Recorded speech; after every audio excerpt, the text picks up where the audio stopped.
sir, that can I you also just... finish? Okay. Why it's not fair here? Okay, Mr. Chair. I would like to say is why a lot of people are afraid to speak out and are afraid of this Mr. Chair, kasi yun po yung sinasabing prior restraint na parang natatakot kami to speak out.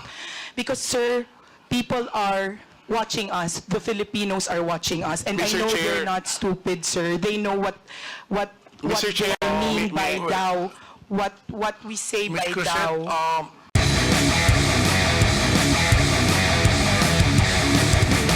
My Facebook was deactivated, so I created a new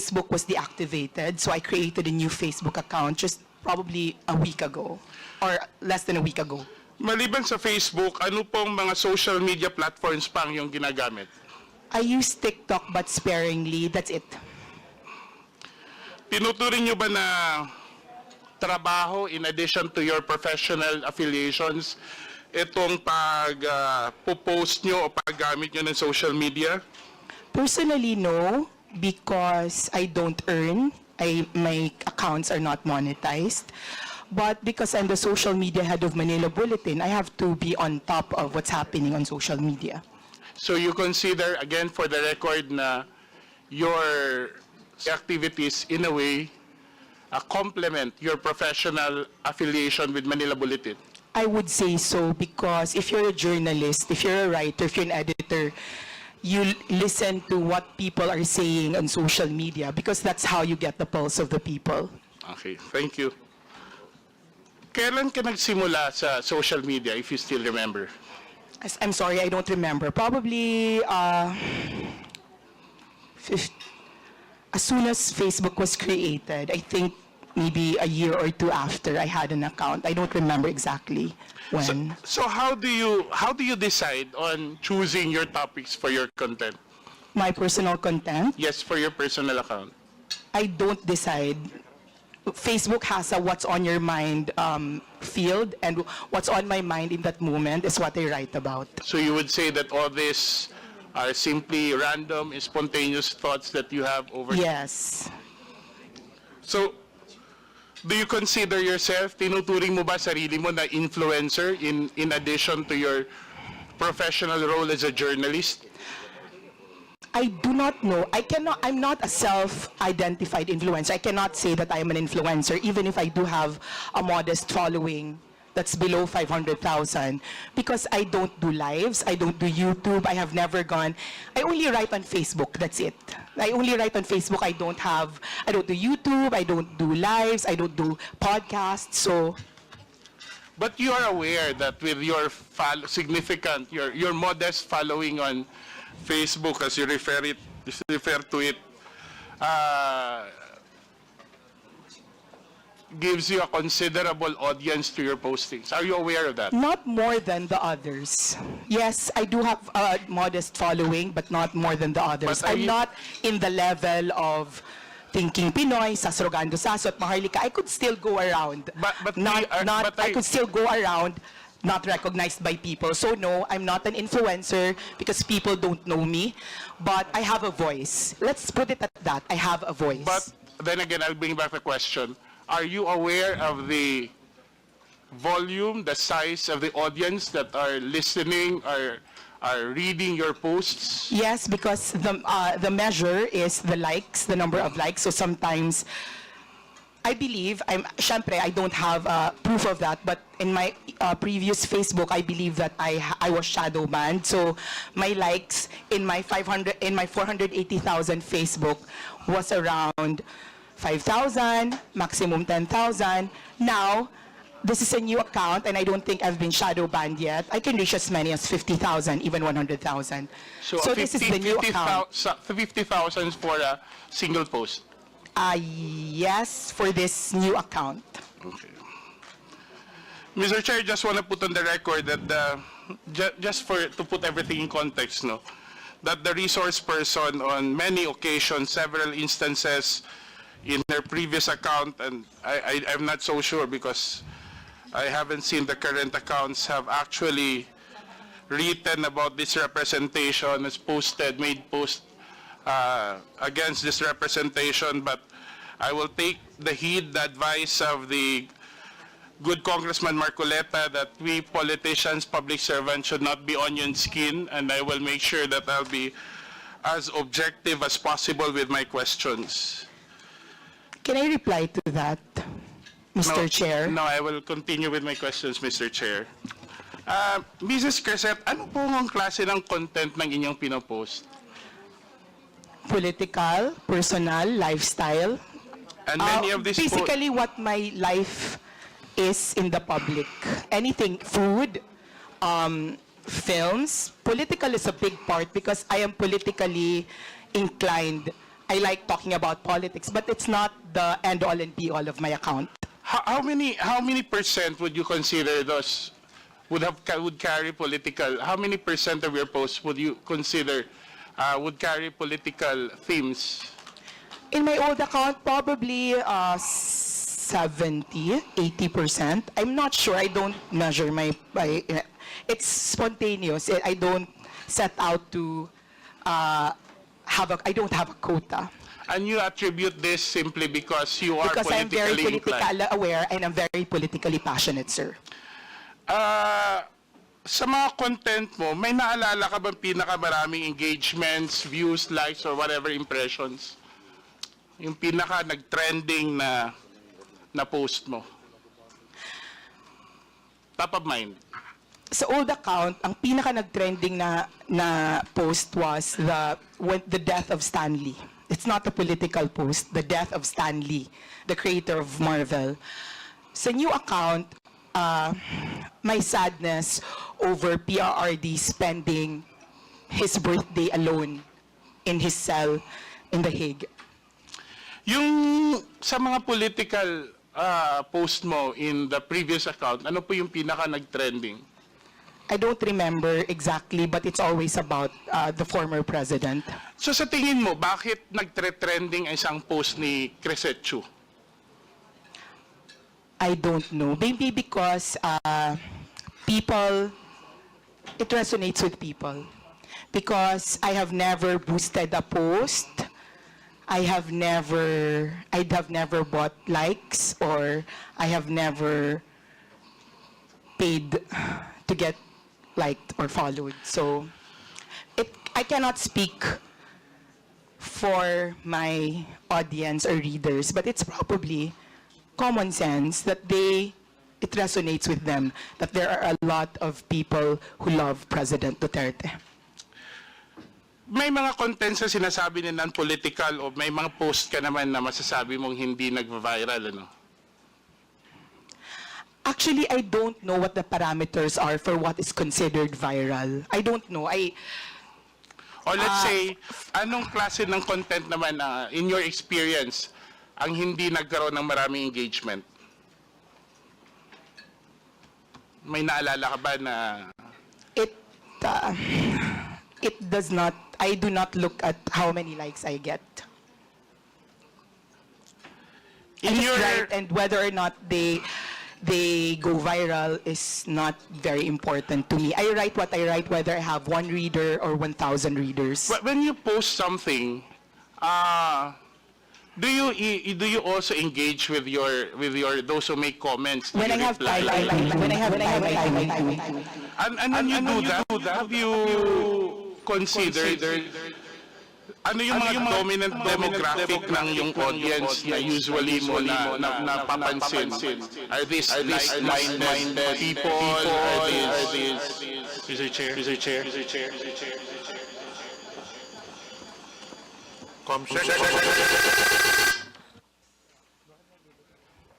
Hello? Okay. Okay na? Okay. So, I assume that as with any page, you attract like-minded people. So the reason they're on my page is that they read me because they think I think like them. So even with, and it's not just political, even if you have pages for hobbies or entertainment, the people who go to your page are the people who like reading that sort of thing. And you think this is the reason also why people follow, they like, they comment your posts because they agree with your posts? Probably, yes, I think so. And you think... But just to clarify, I also have people who go to my posts just to oppose what I say. So it's not as if it's an echo chamber. It's not, because there are people who go to my page and there are people who are trolls. And when you look at their accounts, those are new accounts, locked profiles, and they say the same thing. So it's not there's no echo chamber in today's social media, because there are trolls on pages and there are people who oppose what you say. It's good that you pointed that out, but let me ask, do you think in your engagement with those who are posting, with your post, you think that the content of your post actually influence the minds of other social media users? Have you ever found yourself quoted, reposted, shared in other social media accounts? Yes, they are, but I always maintain that they would not be reading my page if they were not already feeling or thinking what I'm feeling. And a lot of the feedback that I get is that people saying, you articulate what I am feeling, except that I do not have the words or the talent to say that. So I think majority of my readers are those people who want to express their frustrations or express their hopes, and are not just, I do not have my writing skills. It's good that you mentioned about feedback. So, have you ever received feedback that people are actually saying, it's good that you exposed this, that you wrote about this, because I'm learning, I get to know what's happening, I get to understand the issue more?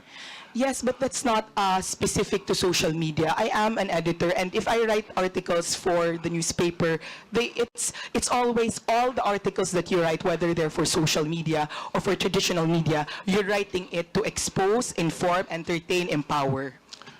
But let me go back to the social media. Let me limit to the social media posts. Have you ever received feedback saying that they have learned, they're thankful that you have exposed, they have learned something, they've been influenced by the information that you posted in your social media account? Sir, I do not think that I am at the level of investigative journalist who have exposed something. I just say what unfortunately, I'm not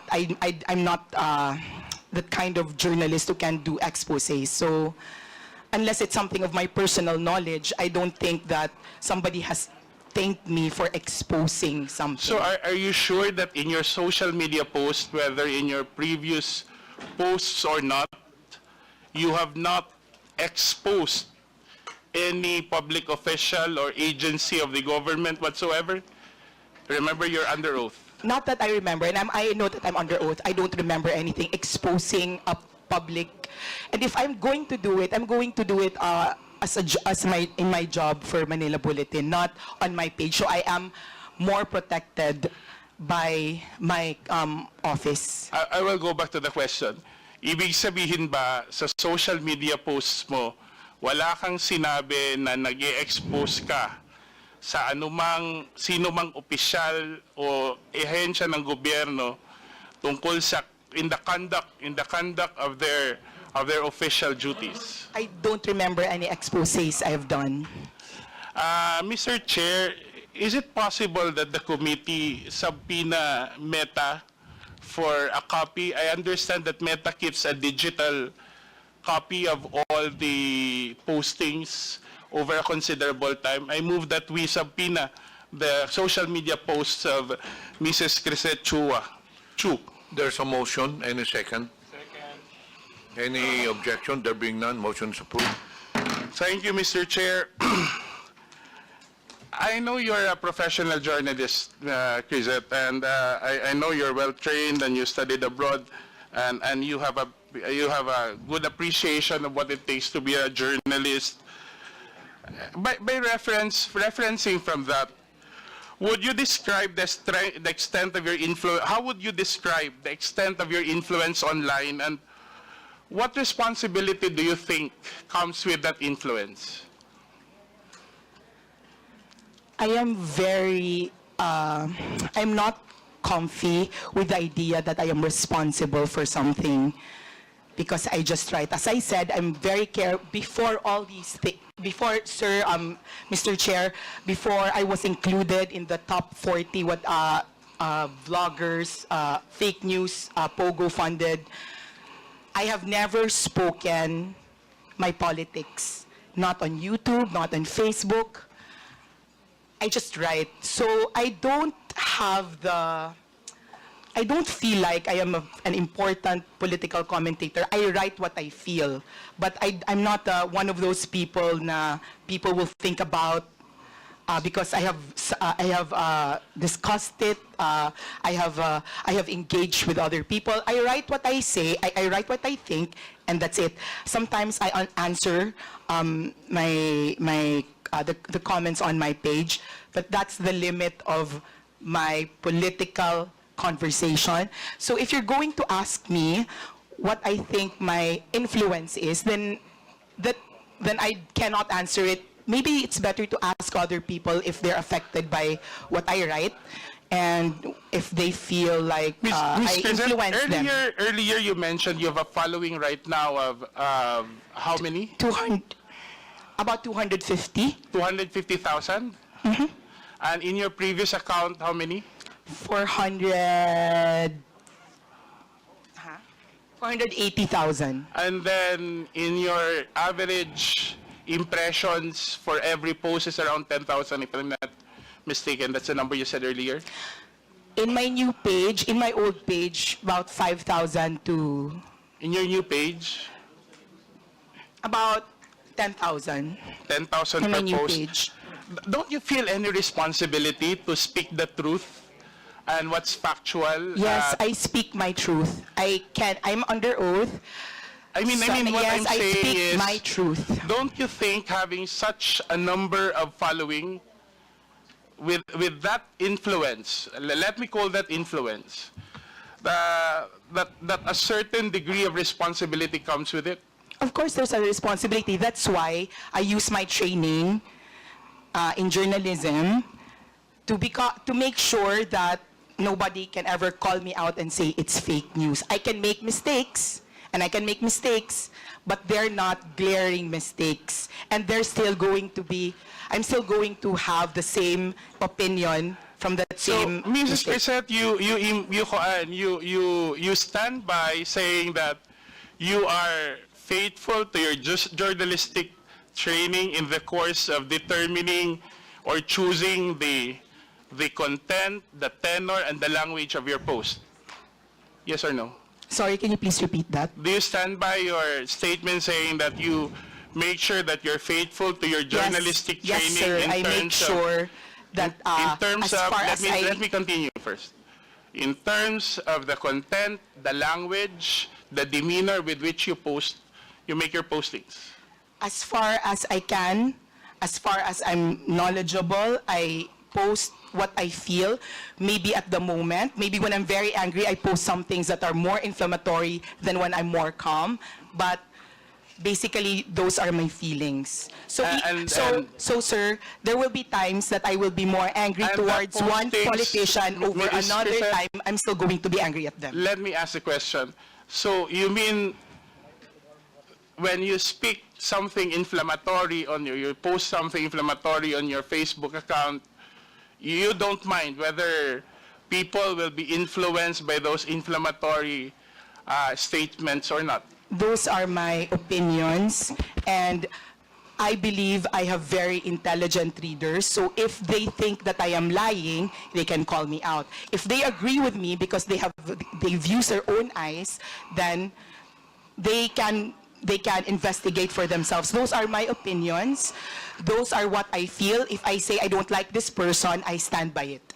So you don't really mind if people, as a journalist, don't you feel that there's a need for you to... I do not use my Facebook page. I do not identify myself But there. earlier you mentioned that you make sure that you apply your journalistic training. Meaning, I make sure I don't lie. Meaning, I make sure that I do not, even if I am inflammatory, even if I'm angry, it's still not a lie. I'm just more angry in one post than I am in another post. And- My degree of feeling changes per post, but the content will not change. If I'm angry at one person, it can be because I'm angry at one person, and the next post I'm still angry at them, but not as much.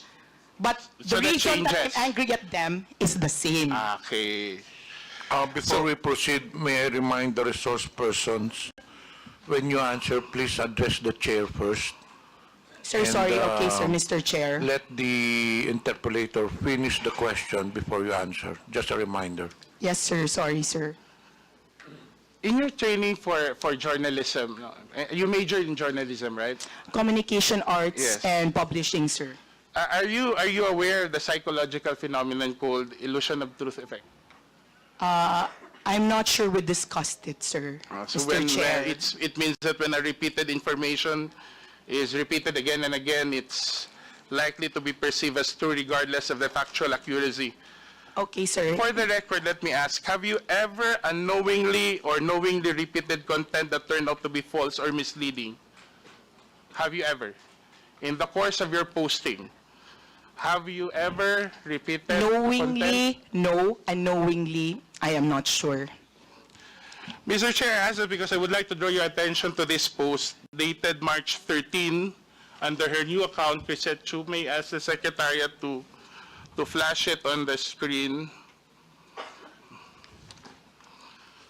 where the resource person posted, and I'll read the first paragraph. May mga pulis at military daw na nagre-resign kasi hindi na daw nila kaya. Marami daw. They cannot be part of this government daw.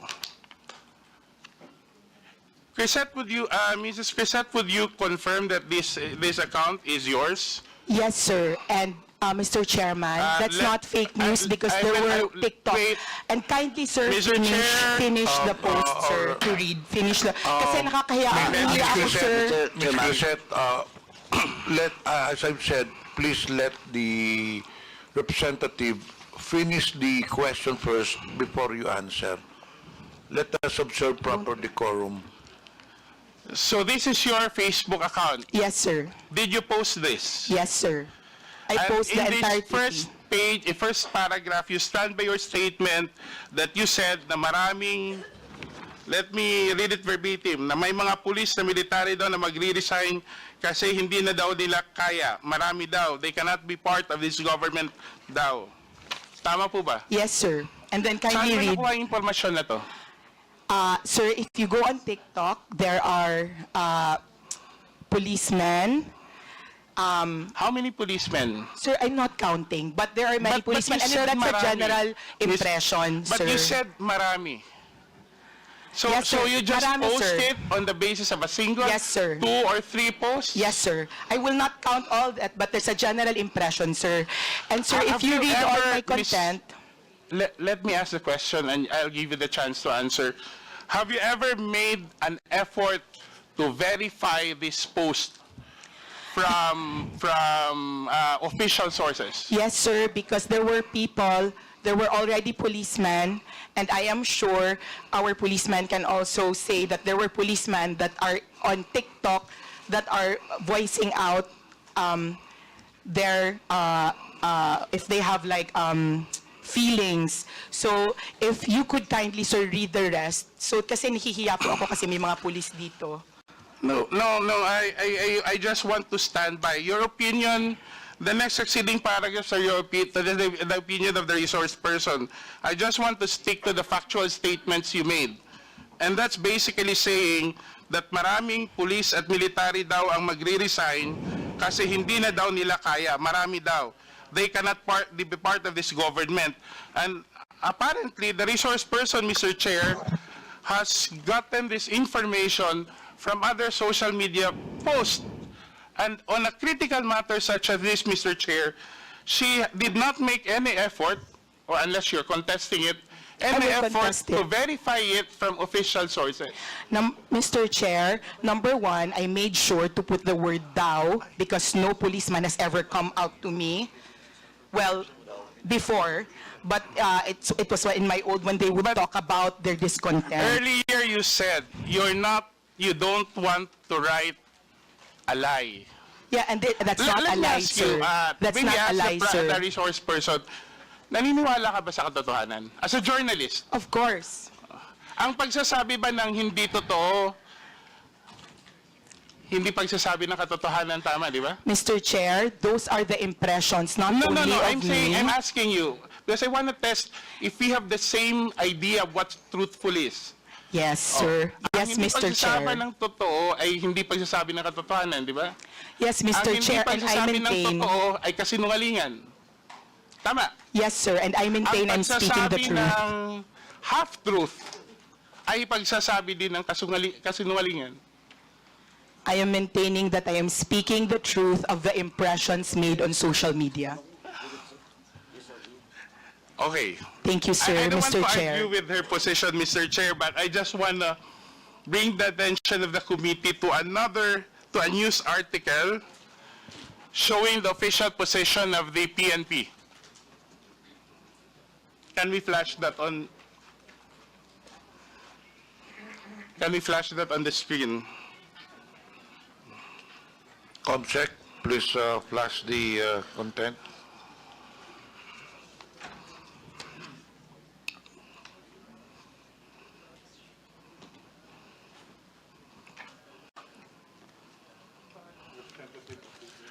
Okay, this is a press release. I think this is a news article from, if I'm not mistaken, from the Philippine Star, saying basically, according to the spokesperson of the PNP, hindi daw totoo ang nasasabing mass resignation ng mga miyembro ng PNP. Tiyak po ang pagkakasabi na walang isang miyembro ng PNP ang nagbitiw mula sa kanilang posisyon pagkatapos ng pagka-aresto ni President Duterte.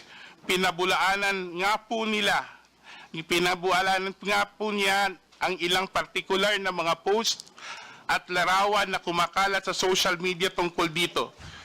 So have you read this article after your post? Mr. Chair, no, I have not read that article. And Mr. Chair, this article exactly affirms what I said earlier, that the mass impression of laymen like us, civilians like us, that there were mass resignations. The fact that the PNP... But Madam Chair, Mr. Chair, you just said, yet you do not share lies on your post, sir, diba? Sir, I shared, ano tawag?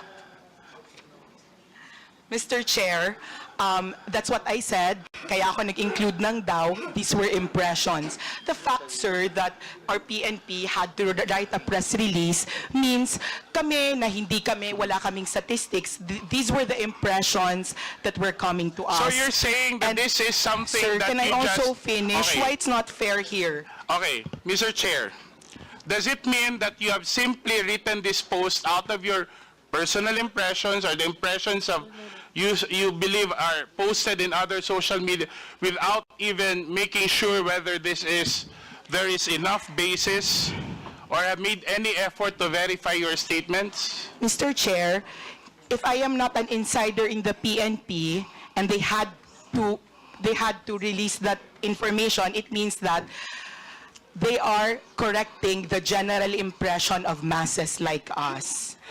The fact that they had to write it means that there's a general impression, and to our policeman here, I would like to And when you make address you those, that, Mr. Chair, when you make those impressions, you don't have any regard whether, now you find yourself apologizing to the policeman No, here. sir, the So reason you I am didn't make any apologizing effort- is because my post was Mr. not Chair. about...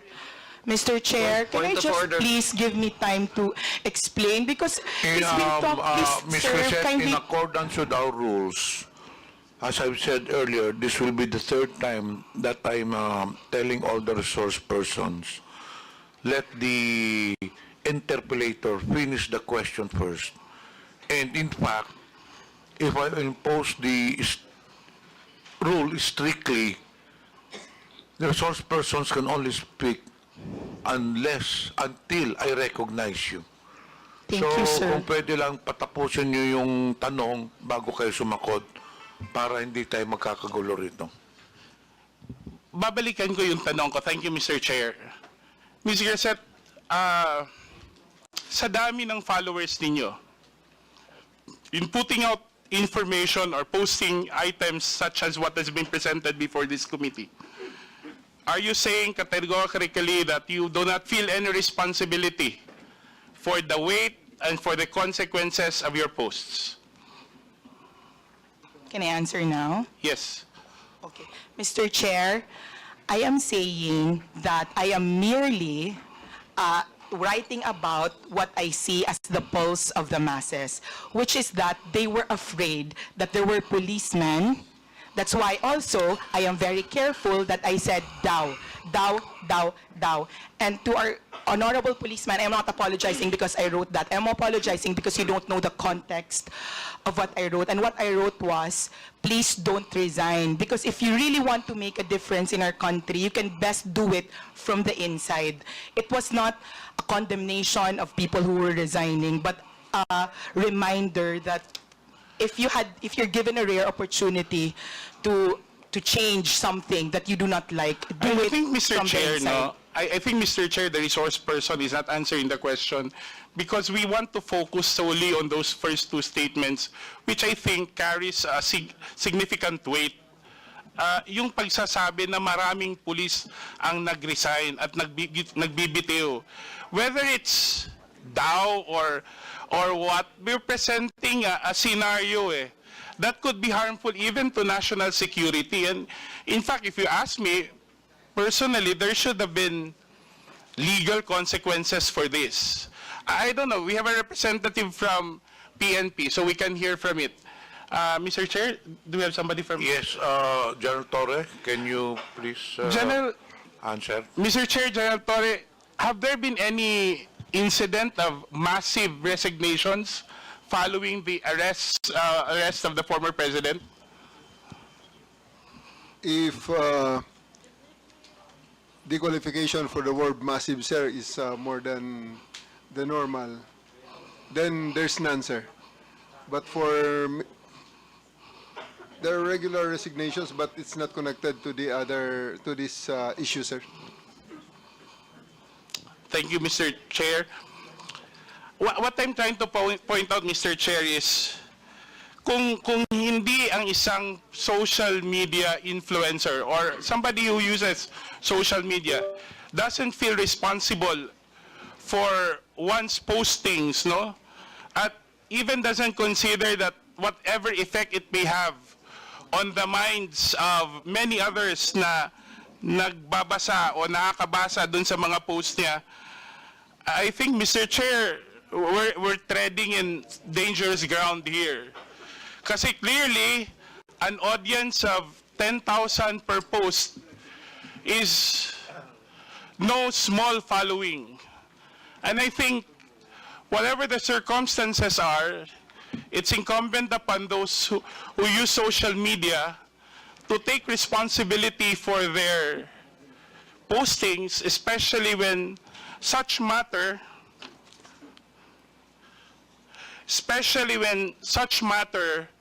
actually affect national security and affect our society as a whole. And I think in this case, this is something that we should carefully consider, especially that the resource person, Mr. Chair, in many of her posts, have actually made accusations, criticism, or exposés about public officials, about public offices and agencies. And I think we have to draw the line whether the canons of journalism, especially that Mrs. Crisette Chu is a journalist by profession, that there should be a clear demarcation between personal posts, and especially what should determine, I think, Mr. Chair, should be the content of the post rather than who the one writing is. And especially in the case of Mrs. Crisette Chu, her being a journalist, make sure that a serious journalist, as she mentioned, will not publish rumors, because basically the way she explains it is that she has made this post on the basis of social media rumors. The ones who publish social rumors are actually those who are showbiz reporters. So the article on the resignation, and you can see on the following post, there has been no effort, Mr. Chair, to actually verify. May I ask the resource person again, Mr. Chair, after learning, have there been any efforts on your part to rectify or to correct the impression that you said you've articulated in your social media post? Mr. Chair, can I answer this, sir? He's belaboring the point that this is news. It was not news. The reason I said daw was that it was not news, but for me, that if this was true, and you could read it in my post, if totoo ito, please don't do it. I did not say, you can make a difference, you can make a distinction if you were trained in journalism between establishing something and saying, if this is true, please don't do it, and announcement, many policemen have resigned. That's the difference. I wanted to predicate what I wrote with something that was daw, because it was a reminder to our policemen that please do not leave us, please think it through, that you can do more inside. So, sir, for me, it was more an opinion piece based on the general impression of when I wrote it, sir. So now it's an opinion piece, Mr. Chair. That's All that's my how she's articles referring on you. Facebook are opinion pieces po, So, sir, Mr. Chair, this would be my last point. Would you agree, Mrs. Crescent, if you would, I would be so direct that what you've written on your post is simply somebody's ranting, sensationalizing a rumor heard on social media without no effort to verify, with simply the effort to create some questions or to insinuate a situation that would actually affect national security. Because that's how you explained it.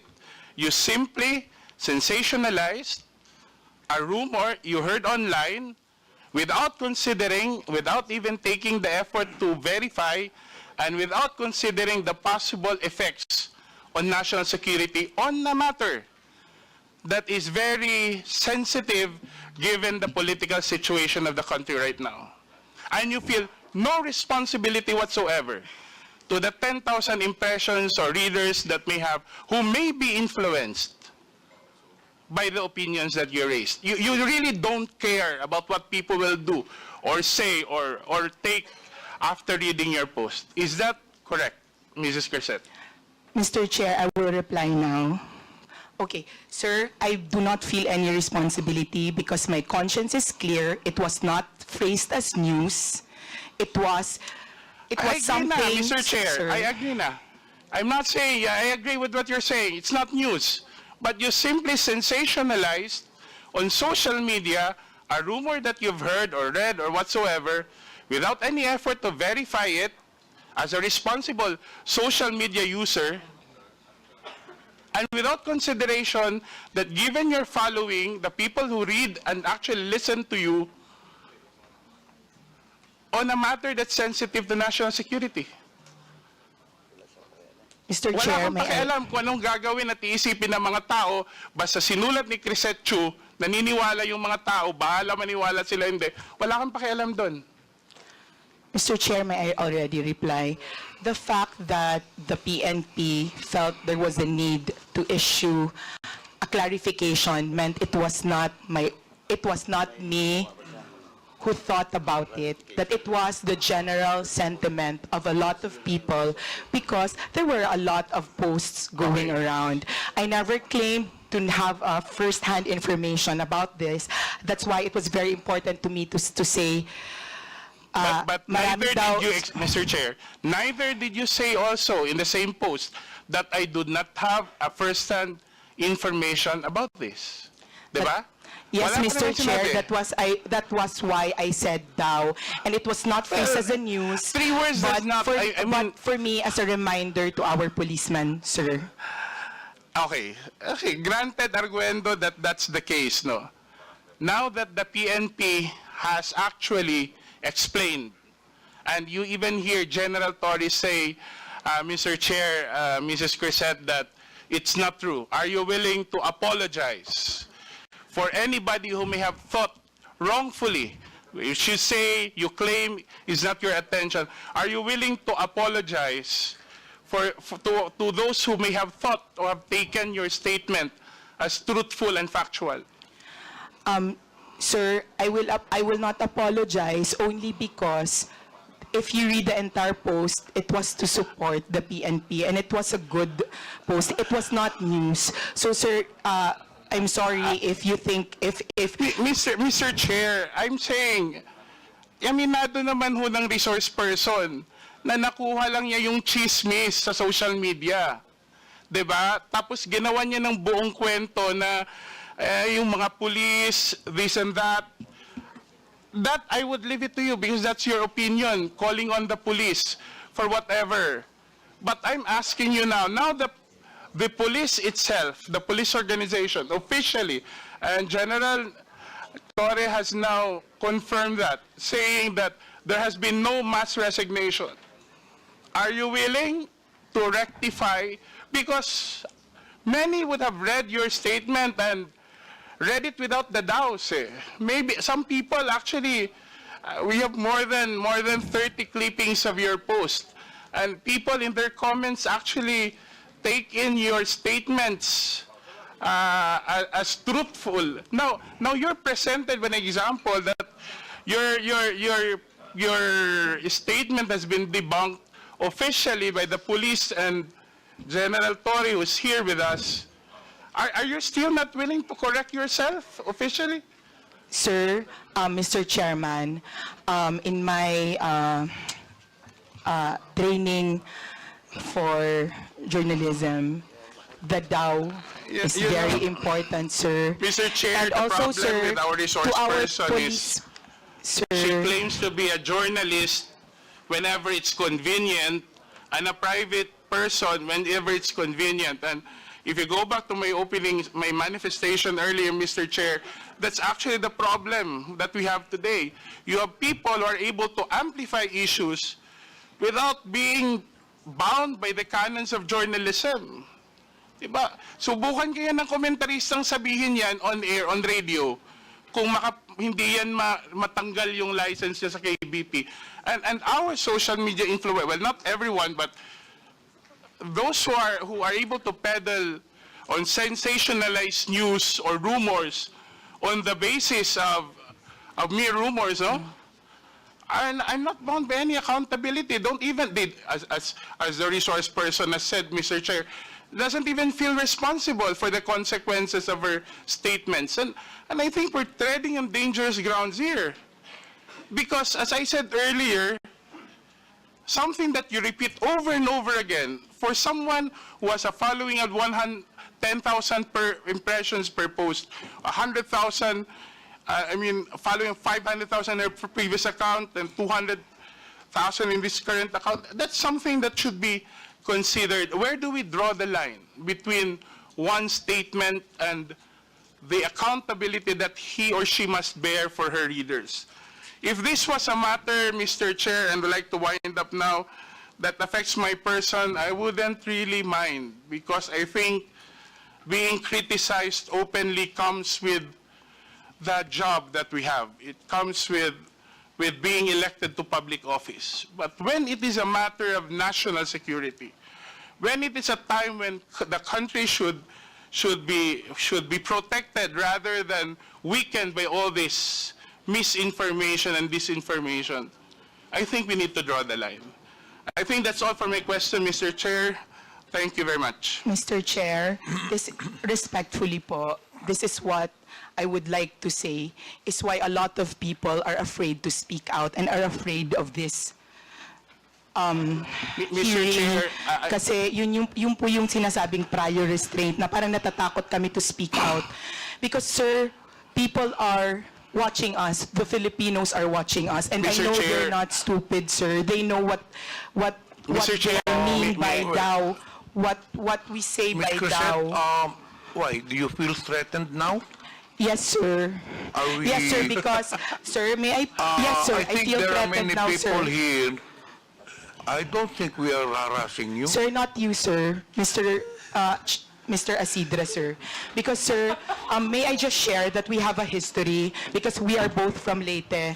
Anyway, Yes, sir, and I have been Mr. a Chair, vocal critic, sir. Mr. Chair, if Ms. I may. Crisette, I think Representative Asidre has already finished his Thank you, sir. interpolation. Sorry, so sir. maybe Mr. Chair, I already said in my opening statement that whatever she posted many things about me, but I would not discuss that. But I think because I think criticisms like that, however unfair it is, comes with the territory of public service.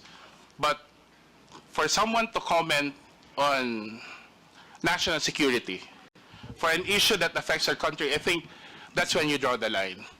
I don't think this is about silencing anyone. I don't think this is harassment because why would you feel harassed when you believe that you've been saying the truth? Because no amount of harassment can ever drown the truth. But if you've been using such power and influence to sensationalize, to influence, to manipulate adversely, without taking even responsibility for what you said or wrote, I think that's not silencing someone. That's just putting it right where responsibility, where personal responsibility should be upheld. And that's it, Mr. Chair. before we continue, the chair would like to acknowledge the presence of our senior deputy speaker, Aurelio Dong Gonzalez Jr. And online, we have Honorable Marie Escudero, Honorable Mitch Cayon, and Honorable Dan Fernandez. The chair now recognizes Representative Benny Abante for his interpellation. Thank you, Mr. Chair. I'd like to follow up the questions of Congressman Asidre to Ms. Crisette Laureta Chu. Ms. Crisette, will you be able to answer my question? Congressman, Mr. Chair, yes, sir. Okay. I don't know if Ms. Crisette actually wrote something about me. No, I don't remember doing that. I don't remember her saying things against me. Have you ever made statement against me, Ms. Crisette, at one time? I'm not sure, sir, but I'm sure I've been hurt by some of the things that the Quadcom during the time of Mr. Chair, you said you have been hurt. Yes, Why are sir. you hurt? because, sir, Are you the ones being investigated? Why are you hurt? no, sir, because I'm a supporter, and I just want to be honest, sir. Mr. Chair, what I'm saying is this. You are not being investigated. I'd like to ask a question. Why are you hurt? Sir, Mr. Chair, I will just answer honestly. For example, if you are a supporter of a certain politician, as I'm sure your supporters in your district in Manila know, if somebody you love or support is attacked or investigated, it hurts you. But, sir, I'm just being honest because I don't remember that I said anything about you. I'm just saying that I'm sure that maybe there were. I'm not sure, sir. I'm sorry. I don't think I've said anything bad Mr. about Chair, you. I will not belabor anymore on what she said about me, no? But I just would like to reiterate what Congressman Jude has been saying all along. You said, you're a journalist, right? Yes, sir. Okay, I'm not a journalist. Yes, sir. And you said a while ago that you write what you feel. Am I right? On my Facebook, sir, not on my job. Yeah, you said You write what you feel, am I right? Yes, sir. Okay. Now, I do not need to be a journalist to write what I feel. Am I right? Yes, sir. All right. So why do you always say you're a journalist? Because they asked me, sir, what I do. You were not asked about being a journalist. You said it, that you are a journalist. Now, Sir, being a journalist, Mr. Chair, binanggit mo yung daw. Is that what you feel? Or are you trying to say now that that is what the masses feel? Mr. Chairman, that's what the impression I got from the social media platforms. The like TikTok. impression Yes, sir. that you got. We call it social media impression, sir. Well, I'm quite ignorant with the social media impression, Mr. Chair. But what I'm saying is this. You said that you write what you feel. Now, when you said daw, na maraming nag-resign na mga pulis, daw, all right? You were not writing what you feel. You were actually writing what you think the masses feel. Am I right? Sir, in the first part of the sentence, yes, sir. And then the second part of the post where I had my own opinion, it was what I felt, sir. So you believe that what you were writing, what you believe to be what the masses feel. Yes, sir, that's right, sir. All right. So you're not writing what you feel, actually. Yes, sir, as well, sir. Therefore, you were wrong in your first statement. Yes, sir. Okay, sir. Good. Very good. I'm so glad that you admitted that. All right. Now here it's. In light of the new information, sir, in light of I the do press not need release, you to sir. explain. I don't need you to explain, Mr. Chair. Yes, sir, thank you. You admitted you're wrong, and that's it. Yes, sir, thank All you. right? Now, I'd like to ask General Torre here. You answered a moment ago, General Torre, that when you speak of a mass resignation, there's none. There's none. Will you please explain further so that Ms. Crisette Chu will be able to understand that is not what the masses feel? Well, there's really nobody on record who filed their resignation, sir, just because of the Duterte arrest, sir. There's none on record right now, sir.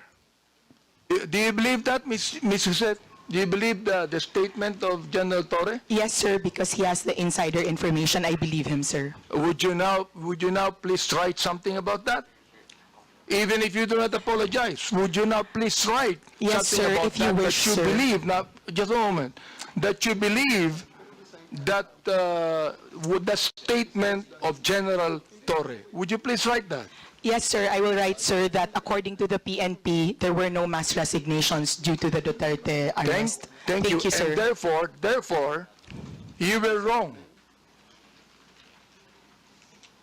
Yes or no? Yes, sir. Okay, thank you very much for admitting that again. All right, now, I would like to understand what you wrote also here, December 28, 2024. I have the copy here, and the picture, I was actually asking my colleagues here, who is this lady in that picture, and I was told that this is the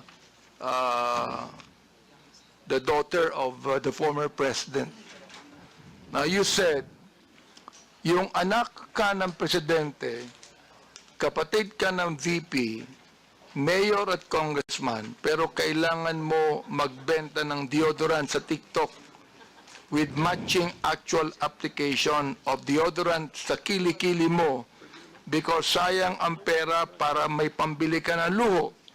Samantalang ang anak ng mga congressman lang na kung sino-sino nag-aaral abroad sa Europe at Switzerland at walang alam sa buhay, akala hardworking lang ang kanilang mga magulang. I would like to understand this.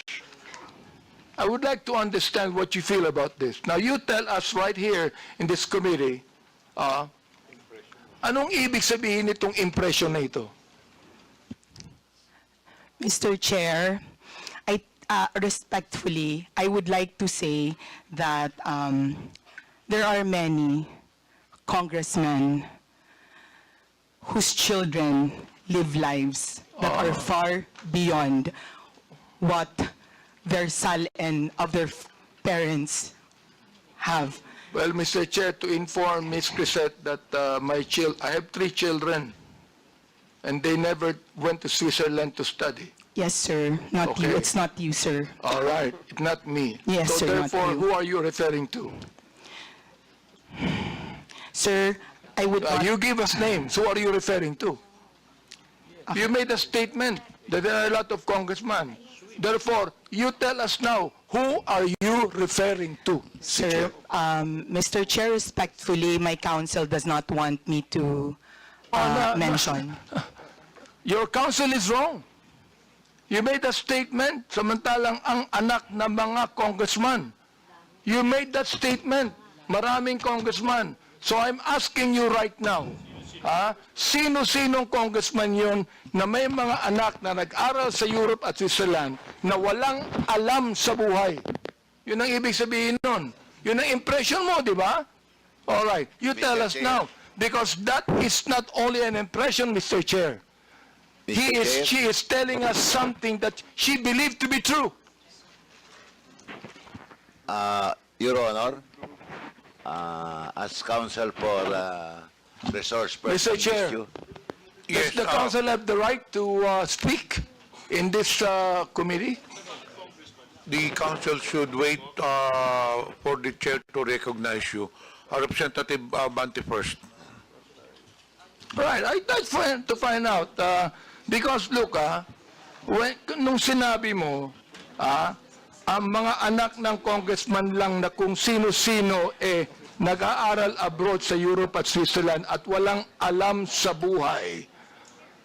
That is not only writing what you feel. It is writing what you know. That's your conclusion. Therefore, I would like to find out, sino ang tinutukoy mong congressman dito? Ipangalan mo na. Oh, palagay ko walang congressman. Matatakot dito. Meron bang mali, Mr. Chair? Is there anything wrong with any congressman who can afford to let his children study in Europe and Switzerland? Is there anything wrong with that, Mr. Chair? Let me ask you, yes or no, is there anything wrong with that? Ms. Crisette, kindly answer the question. Mr. Chair, Mr. Chair, may I be allowed Would you allow the council? I will allow counsel to speak first after she answers. After she answers. Okay, Your Ms. Crisette, Honor, please answer the question. Your Honor, to facilitate the expectation of the Honorable Congressman, may I be allowed to give 1 minute just to confer with my client, Your Honor? Attorney Bello, tapusin muna natin yung question to Crisette. Pag na answer niya na satisfactorily, then we can proceed with your manifestation. Ms. Crisette, please answer the question. yes, sir. Your Honor, Chair. my request is Ms. that before... Mr. Chair, Sec Your Bello, wait until you are recognized. Crisette Wait. Chu is being recognized as of now. We have rules to follow in this. Ms. Crisette, kindly answer the question. Sir, Your Honor, just reconsideration, Your Honor. My request, Your Honor, is that before my client will answer, may I be allowed 1 minute to confer Mr. with Chair. Your Honor, to Mr. Chair. clarify Hold on. with the Are you permission of the referring to Honorable a Congressman. legal advice? Would you like to confer with your client? Yes, Your Honor. Okay, you just- confer with your client first. Yes, Your Honor. We have a 1 minute suspension. Thank you, Your Honor. Thank you. thank you, sir.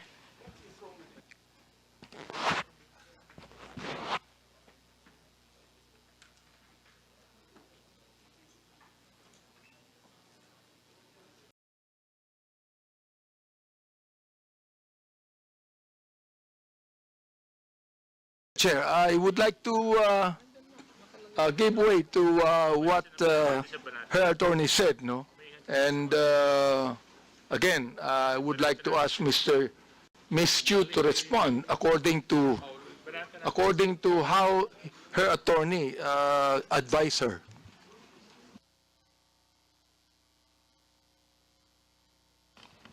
Ms. Crisette is recognized. Mr. Chair. Sorry, sir, I did not hear your question. My counsel was speaking with me. Could you kindly... Representative Abante, do you have any question?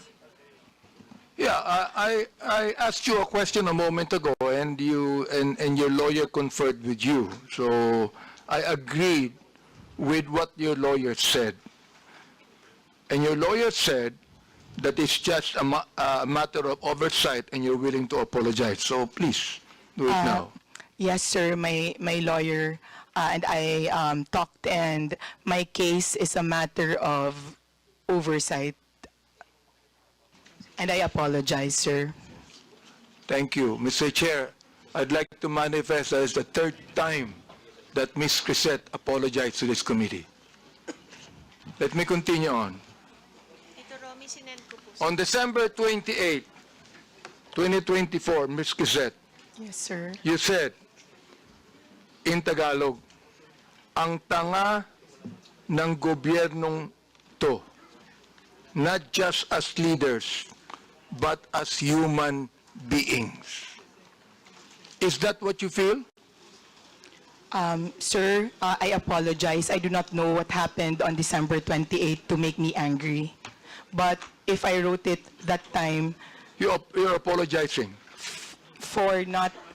No, sir, I mean, I do not know what situation on December 28. Let me and what the continue on. context. Let me Yes, sir. continue on. It says, ipapamudmod sa mga naka-braces na nagbabakasyon abroad ang AKAP money tapos utang ng 629 billion.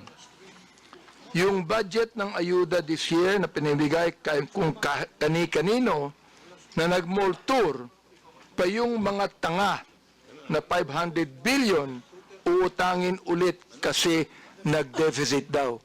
Mr. Chair, Ms. Crisette, ang galing mo naman. Tanga ang gobyerno, ikaw matalino. Ano? Am I right? Tanga ang gobyerno, hindi mo matalino ka. Mr. Chair, when one is angry, one says bad things.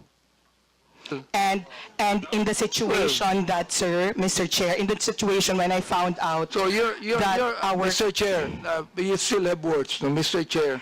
Ibig sabihin, that you are actually telling your anger to your followers, your anger. Saan mo nakuha yung anger na yan? I mean, do you have the facts? Do you have the information? Do you have the documents? Mr. Chair? Sir, nasa news po na uutang tayo this year and last year. Sir, sir, please, Mr. Chair, kaya ako nagalit kasi may nakita akong nakaakap na naka-brace tapos, sir, I am not laying it on the congressman. I am laying it on the person who gave that person 5,000 despite na, sir, kasi taxpayer kami. Masakit, sir, na makikita namin na... Ms. Crisette, may I ask you the question, how much taxes did you pay? And I will tell you how much tax I paid. Sir, Ang katwiran mo, you're a taxpayer. Bakit? Anong palagay mo sa akin, di taxpayer? sir, hindi naman po kayo yung sinasabihan ko ng tanga, Mr. Chair. Kaya It was tinatanong the kita, Mr. process Chair. of distributing the Mr. Chair, up. tinatanong kita kung saan mo kinuha ito. Sa news mo lang pala kinuha eh. Wala kang documents. You cannot even tell me if you're telling facts or truth. Sir, nasa news po kasi sasabihin na mo, tanga ang mag-uutang gobyerno. tayo. My goodness, ibig mo sabihin, you're going to base your statement, tanga ang gobyerno, sa news na nabasa mo, Mr. Chair, and then you're telling me you're a journalist, and you're telling me that you're speaking the truth? Mr. Chair, respectfully po, those are my feelings. Kasi binamigay natin yung pera sa Therefore, AKAP. if that's your feeling, Mr. Chair, I demand that you apologize to this committee. I will apologize, Mr. Chair, for my bad words or for... I apologize for my bad words, sir. I Mr. apologize for saying the word tanga in my post. Maraming salamat, Mr. Chair, for admitting that, no? Siguro naman, makikita mo naman ang gobyerno, sasabihin mo mga tanga kami, siguro, pinapalagay mo, alam mo sa akin, Mr. Chair, ang pinapalagay ni Ms. Kiset, yung audience niya, mga tanga Yun ang pinapalagay mo. Hindi ang gobyerno. Yung audience mo, mga tanga, kaya papaniwalaan nila ang sinasabi mo sapagkat yung audience mo mismo ang hindi nakakaintindi. That is fake news, Mr. Chair, and that is what we're investigating right now. You see? I hope that you understand that, Mr. Chair. Ms. Kiset, do you understand what I'm trying to say?